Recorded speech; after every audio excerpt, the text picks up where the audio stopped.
All right, Sunday run day. We are wrapping up a nice low volume, not low volume, excuse me, a nice low intensity, moderate volume week of training. We are right now, I'm like around 7 hours this week. Got 2 hours on the bike yesterday. Gonna go run for like an hour and change today. And we got some good evolutions to the process. So heart rate strap is now consistently in the mix. So we will get this thing on. And today was the start of another layer of evolution here on the diet testing. Let's just show what we got cooking, right? What do I got to show here? CGM action. So I am rocking a continuous glucose monitor right now. I got it from this brand. This was actually leftover from a 2-pack that I got last year, or maybe it was like earlier of this year, from this brand. I think it's called Stello. I think it was like $100 for 2. And so now I am monitoring basically my blood glucose and my body's insulin response. And so I've got this app that basically tracks my blood glucose all day long, and it will show anytime it's either spiking or dipping. And so I've only had it on for a couple hours. Seems pretty steady so far. I had a little Tribal Shred fruit till noon bowl of breakfast this morning, so I had a nice little blood glucose rise, which makes sense. You take carbs in, you're going to have a response, and then it's steadied out. And so now, as I'm going to be training over the next week, what I'm really focused on is fueling workouts appropriately so that my blood sugar is stable through the workout and then also through the remainder of the day. So some of the diet challenges that I feel like I've been having lately have been, my assumption is that my blood sugar is spiking too many times throughout the day. And I've been doing like the Tribal Shred fruit, honey, maple syrup protocol in the morning, which I feel really great on. But I've also been having, I would say, significant carbs in my meals in the evening, later afternoon, whatever. And I just think that that is a little bit too spiky. That's kind of my assumption.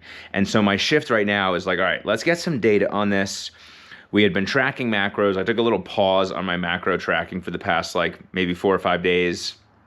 And I've basically been having some of these cravings and, you know, binges on food that like are just a signal to me that like something is a little bit off with my nutritional protocol.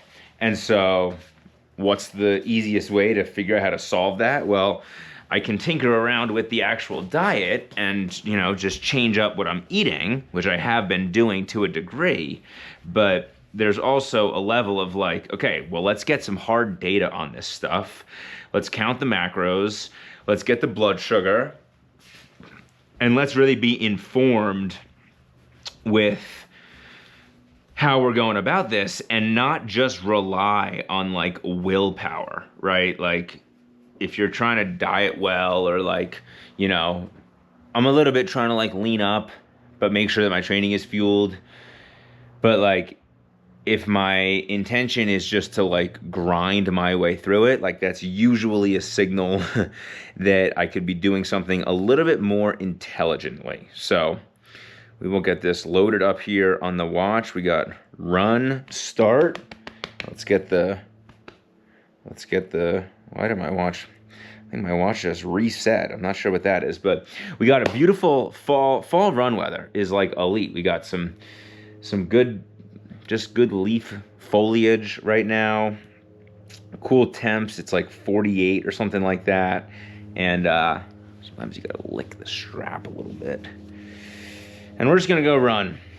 And I was thinking about riding today, but I have only run once this week, and so I got a nice like 6-mile run in. But if I'm only running once in the week, well, you know, I got this 70.3 coming up. Like I would like to get at least 12 miles or so. So that's where we're headed right now, is to go bang out at least 6 more miles, and we will get some Maple Boost fueling going, and I'll be curious to see how the blood sugar responds we'll just observe it and go have some fun.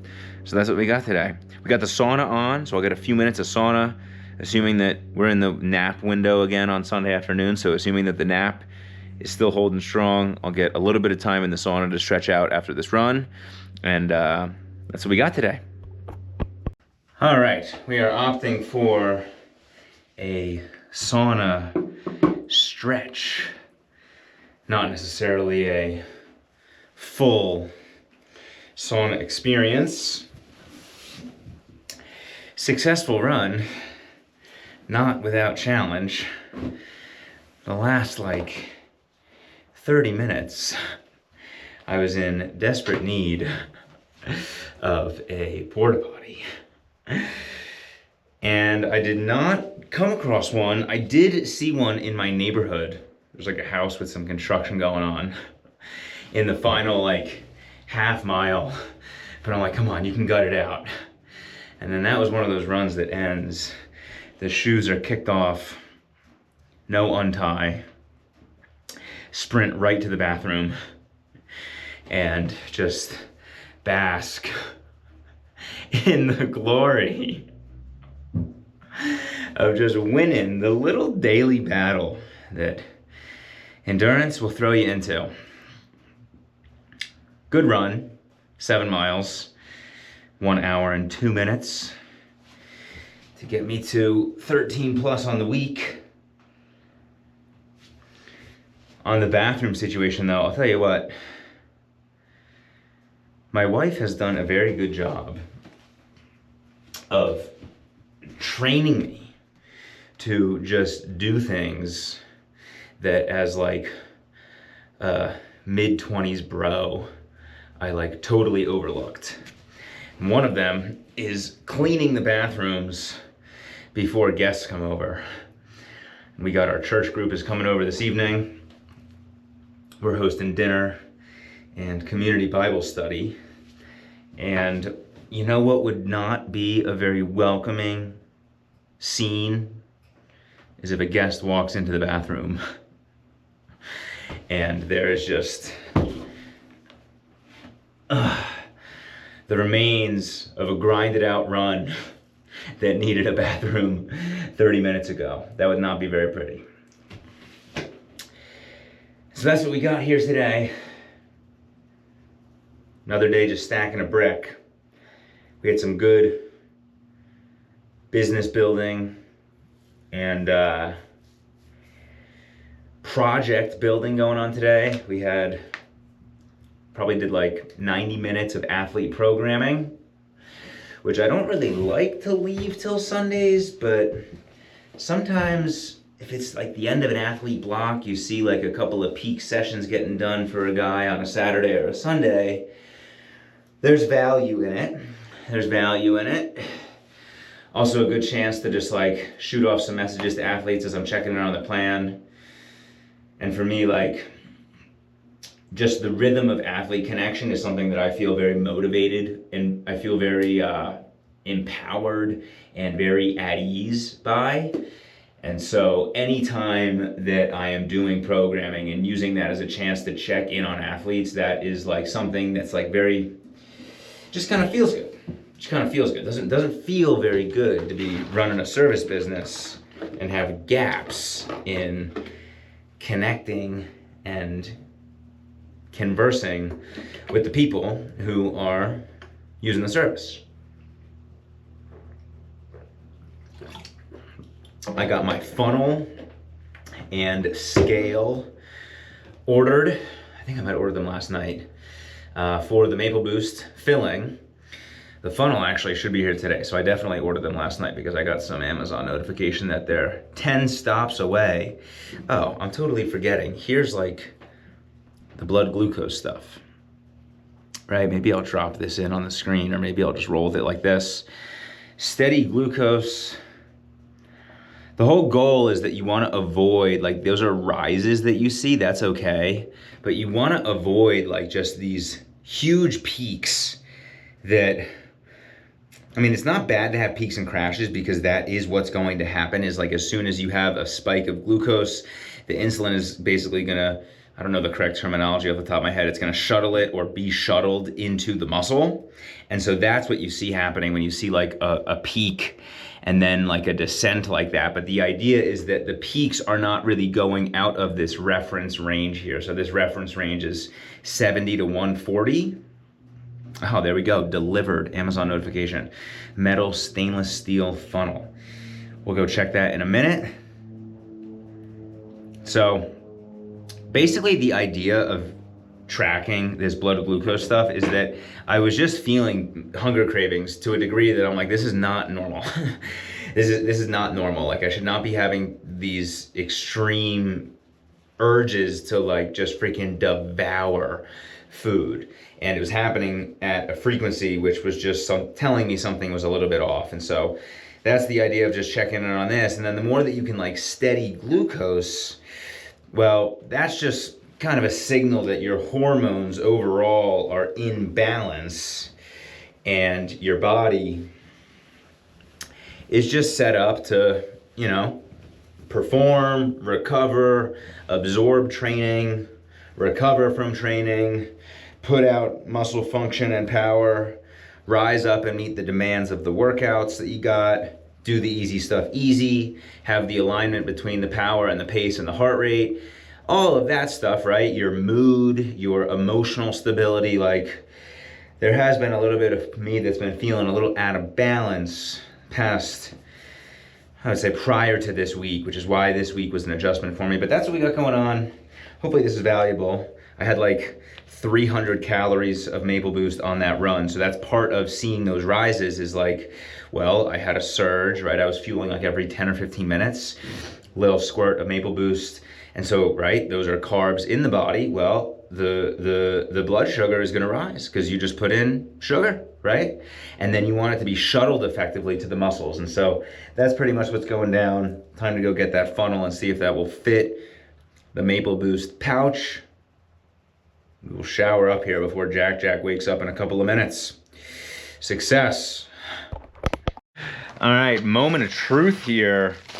Will the new funnels fit the Maple Boost pouches? Let's see here. That one is definitely big. Oh, the smallest one might be good though. Okay, let's just start with the biggest. Let's go through it here real quick. All right, so this is the Maple Boost pouch. Needle nose situation. This is the funnel. Fits over. No dice. Okay, there's 3 funnels here. Whoops. Let's go. Medium sized. Right, what do we think? Do we think this is gonna work? Oh, very encouraging sign because there's one more to go and this is the exact size. So let's go ahead. Boom, baby. Do we have a motherfucking solution? Boom. Let's go. We have acquired the Maple Boost funnel. Look at this little guy. Look at this little guy. This little funnel, man. This little guy is going to be the key to our success. Let's get rid of this big guy. We don't need him. Middle guy, I don't know. Maybe at some point they'll be useful for something, but let's go. Now we got to just make up the concoction. We got the scale is arriving, I think, later today. And that is going to help us determine the exact calorie count and the portions and the measurements of each one, right? The standard, right? Which we're thinking is going to be like 80 to 100 calories. And then the double serving, more or less, that's going to be, you know, 160 to 200 calories, which would be 40 grams of carbs or 50 grams of carbs. So this is a big unlock. These are the little things, man. These are the little things where it's like, hey, you got little problems to solve. Okay, well, each problem, this was a message at church today. Romans 5:3. We should rejoice in our problems and trials because they provide an opportunity to develop our endurance. And endurance develops character, and character develops hope. And when you have hope, you have everything. Rejoice in our suffering, which we could consider these little problems that pop up. How am I going to get this Maple Boost in this freaking thing? Because problems provide opportunity to strengthen our endurance. Endurance develops character. Character develops hope. And when we have hope, we have everything. And right now,